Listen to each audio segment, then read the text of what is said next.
28-14, the Steelers are going to win it, and now they wind the clock down, and the game is over, and so is the season.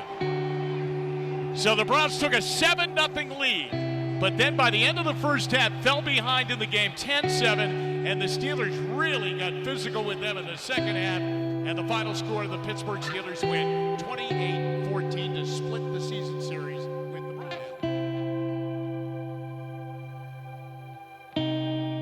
Being here in reflection mode and the finality of the season being over is obviously disappointing, but I'm in no way discouraged for the future of this football team.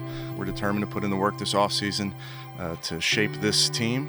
We're going to take our time, as you can imagine, as we pull this apart and look at every area that we can improve. I know you guys saw the news. I let Joe Woods go last night.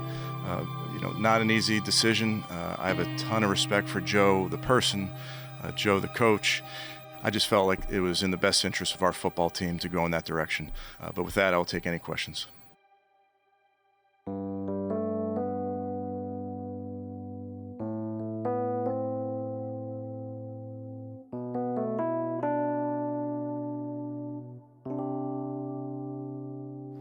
Today I had meetings with Coach Howard, of course.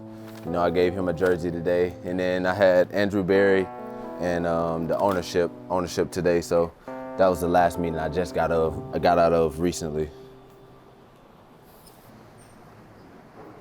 My mom gonna go crazy when she see these. Yeah, I think I'm gonna get my mom's frame. I think that's how I'm gonna surprise her. I'm gonna get home, and I'm just gonna go ahead and go to the store and then just frame it and bring it framed and signed, and yeah, she gonna go crazy.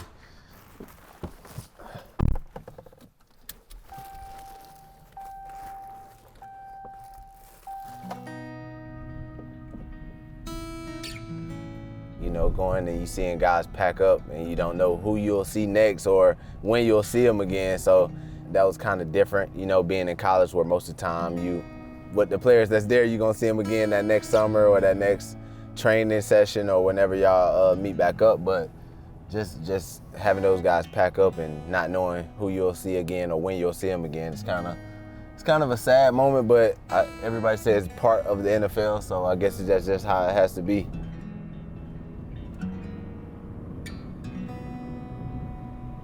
Yesterday, I'm like, dang, the season already over. It went by kind of fast. But my whole time, when I first came in, I was like, I gotta come in, make it through every game, no injuries, be able to compete every single game. Anthony Bell, Covington, Georgia. I went to the University of West Florida. Favorite athlete, Ray Lewis. If I could tell myself something back then, it would probably be just, hey, keep believing in yourself. Keep the chip on your shoulder that you have and keep the mentality that you have. I think me having that, it brought me here and it brought me a long ways. Definitely tell myself that, hey, the hunger that you kept and the chip that you kept, it paid off. It was definitely exciting, especially me being in these last two games. I played a lot more on defense. And the games before, I was mainly doing a lot of special team stuff, but having those defensive moments this last game was definitely exciting to be out there with those guys and experience those type of moments. Baby, this one! This one! Everything that we went through this season, the ups and downs, it built a lot of brotherhood in the room. So I consider all those guys my brothers, and we're not where we want to be. So everybody is pretty much saying, hey, let's leave here, and everybody needs their time off, but at some point, let's get back to work and everybody come in better shape and faster and stronger. Just being able to keep building that bond, and it'll just help us further along next season.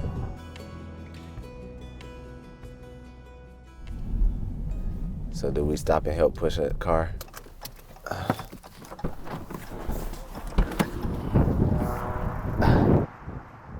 I guess we'll catch up. Let's do it.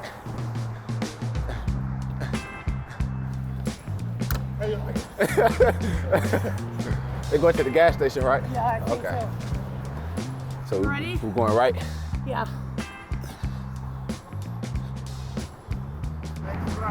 Oh, yeah. Most definitely. Nice to meet you.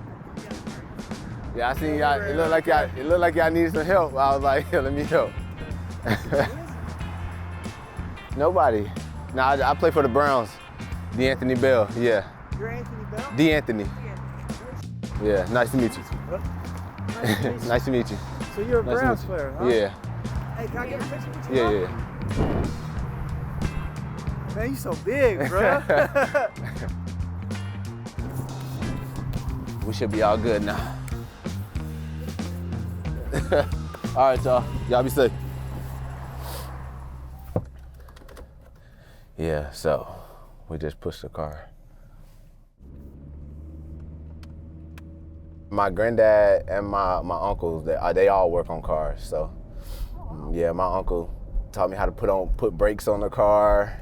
Yeah, so I just grew up just learning how to do those type of things. They felt like that's something you need to know as a man. So I used to just watch them, and I used to learn a lot about cars. And me and him actually talked about it. I was like, I'm gonna buy an old school car. Me and him gonna put it together ourselves, like build it together. So. Do you have one in mind? A Chevelle. I don't know what year yet, but definitely a Chevelle. 1971 Chevelle. Very nice car. Feel like I'm on MTV Cribs. Everybody used to watch. watch it. Yeah. When I was a kid, I was like, man, I'm gonna get a huge house. Get MTV Cribs. So in my free time, I love to read books, and one of the books I like is The Way of the Superior Man.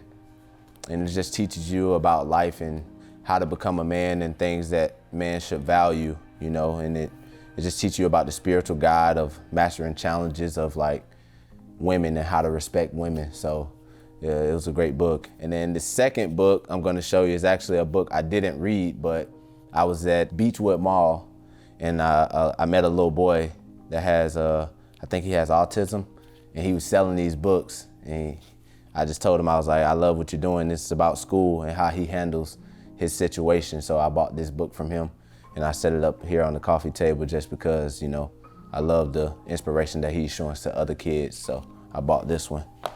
And next is The Ancient Secret of the Flower of Life. So this is technically just about how the life became evolved and how the universe works. And, you know, it just talks about a lot of different how you can manifest things in life and achieve the goals that you want to achieve. So I love this book as well. Shout out to Debo.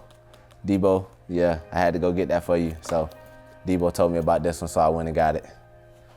And next is not a book, but it's my daily journal for men. So just my way of just writing day through day, how I feel and how I express my things today. So about how I felt about God that day, or how I felt about practice, or anything that happened that day. So I love this book as well. Kind of just reflect overall just your experience and your journey to getting to the NFL. Like, we'll start with the draft, being an undrafted guy. Like, Right. what is that experience like, and the stress of, you know, waiting around to see if you will get a call? It definitely was a lot of stress. You know, my family was stressed out, but I think on day 2, I was actually working out because I was like, hey, ain't nobody called me, so I was working out. Then day 3, I was working out again. So I kind of figured that I wouldn't go get the call to get drafted, but I don't think it stopped my mentality. That made me come in with a chip on my shoulder even more. Being the first person from my high school to go to the league, being the first person from West Florida to go to the league, you know, it gave a lot of guys hope. So just me being able in that position to show them that it's possible is all I can ask for, is a blessing, you know. Some of them going through the process now of draft, and they calling me about questions, and I just try to help as much as I can. I actually was just talking to Shannon Showers, and we was talking about a bowl game. So he was like, hey man, what can help me stand out in the bowl game? And I was like, your effort. You know, your effort to get into the ball, being around the ball, your effort to compete, you know, wanting to compete. It don't matter if you get up there and lose, but at a bowl game, you do one-on-ones. If you got somebody that they want to draft and they only see him 4 times, but they see you up there 10 times, it's like you want to compete, you want to be in the shine, you want to be in the light. So just showing him, telling him that your effort is what can get you here.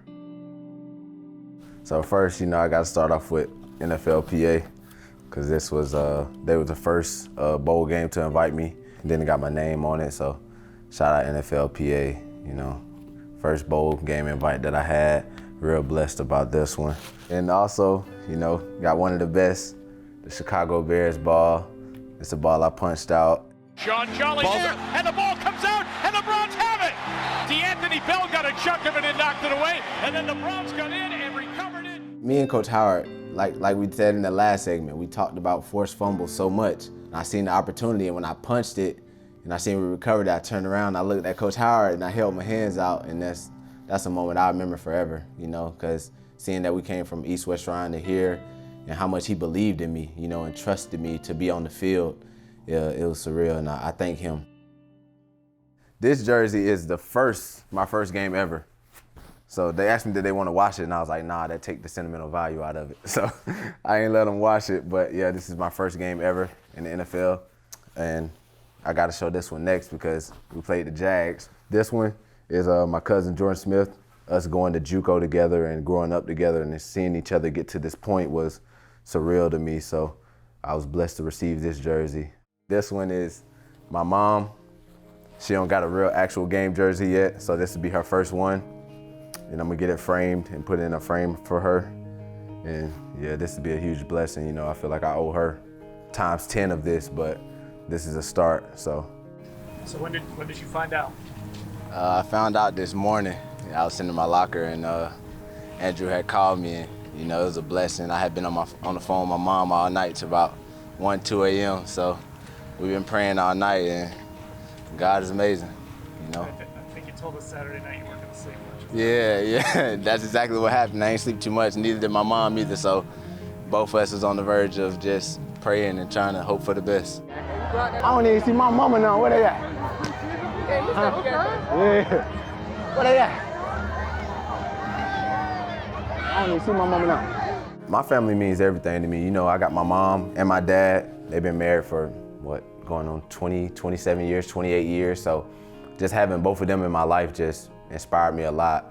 You know, my grandma, mom, dad, uncles, cousins, everybody just always supported me no matter what journeys I took. You know, I went to a couple of schools and they always had the same faith in me that I could make it to this point. So it's a huge blessing to me. So this one, I got this for my uncle.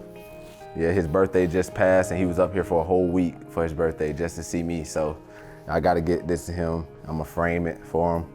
So he'll love this. Yeah, he'll probably cry, to be honest. And then the last jersey that I have for this season is Jacoby Francis from Covington, Georgia, where I'm from. So everybody know that our town, you know, it was hard to make it out of there. So for us to be some of those people to do it, it was a blessing. So I had to receive this jersey from him.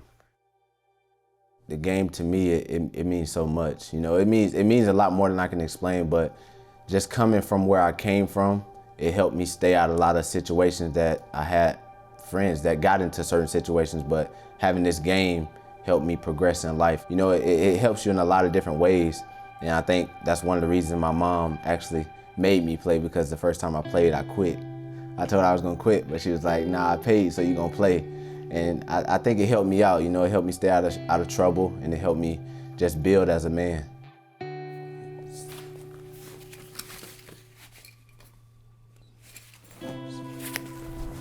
When you look at everything like you and your teammates had overcome throughout this year, what would your message to your teammates be?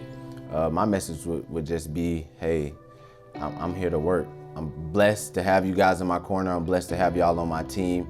I'm blessed to have you guys to have my back. Yes, sir. Last time we're gonna be together, fellas. Yes, sir. Yes, sir. Last one, best one. Last one, best one. Like you said, lay it on the line. Finish, man. One of the things coming from a D2 is like, hey, a lot of people don't feel like you belong.